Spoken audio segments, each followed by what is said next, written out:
Well, today in the studio we have our in-house analyst Barrister Mbeseha, who would, of course, lend a voice of cry to this injustice meted on the people.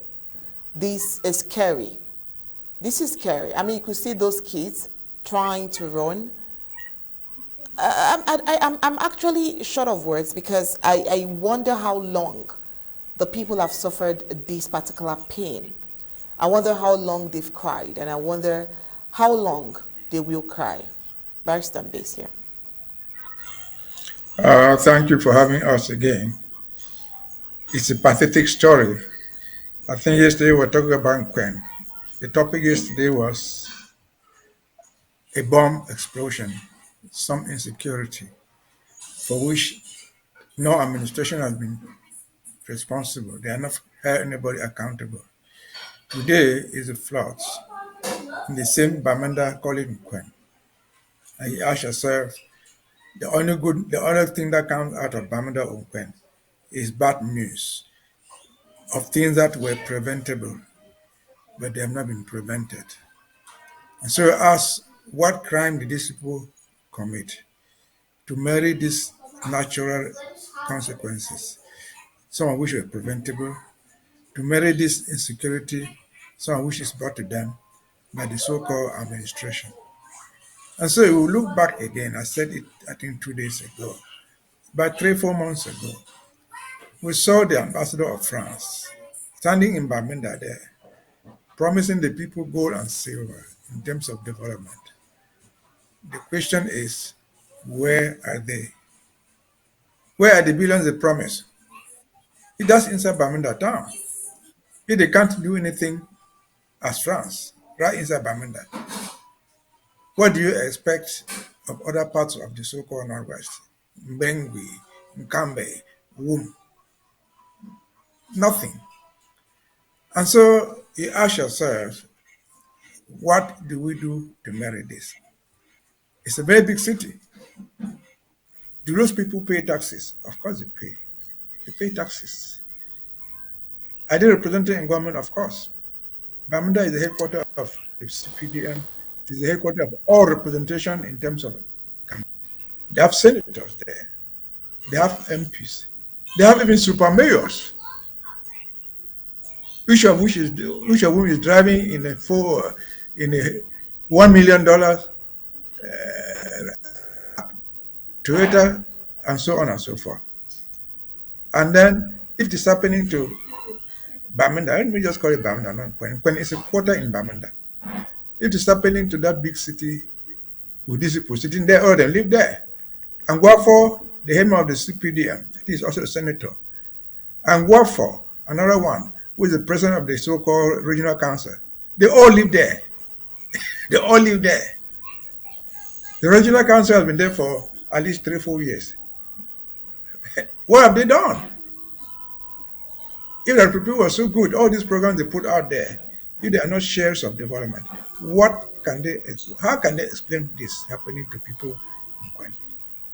And again, you see those children being tethered across the river, man-made river, to cross them. I remember, last week we were talking about safety to school. These are children going to school. How do they get to school?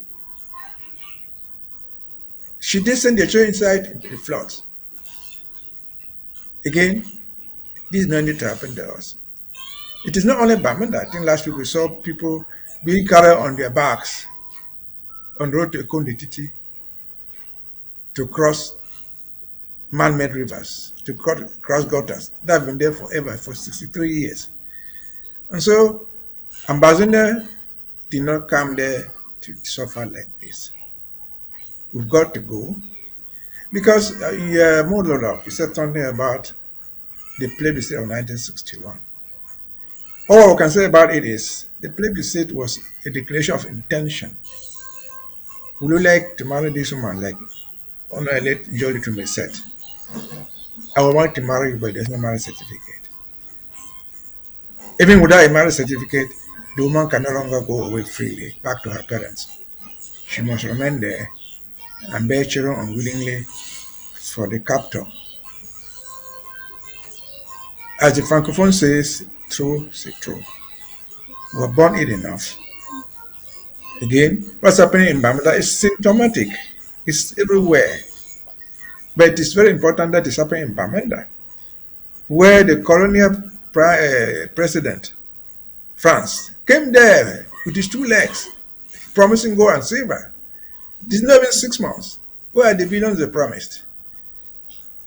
Where the so-called super mayor goes around locking people's stores. You must come and open the store and sell. He is a member of the ruling class. Where the colonial regional president is sitting right there. So what have they to show? What's their excuse?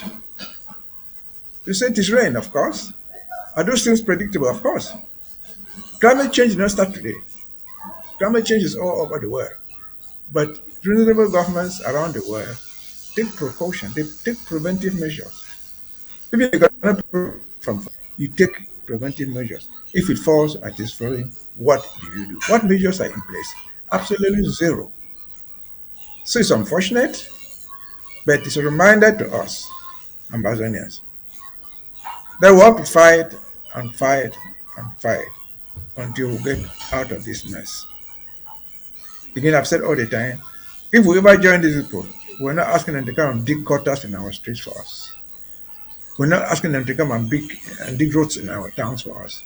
Okay. We did it ourselves. We're capable of doing it. We're still capable of doing it. It's a marriage that went wrong, a marriage proposal that went wrong. Let everybody, each person go their own ways. Over to you. All right. Thank you so much, Barrister Mbeseha. And I love how you diplomatically put all of this together.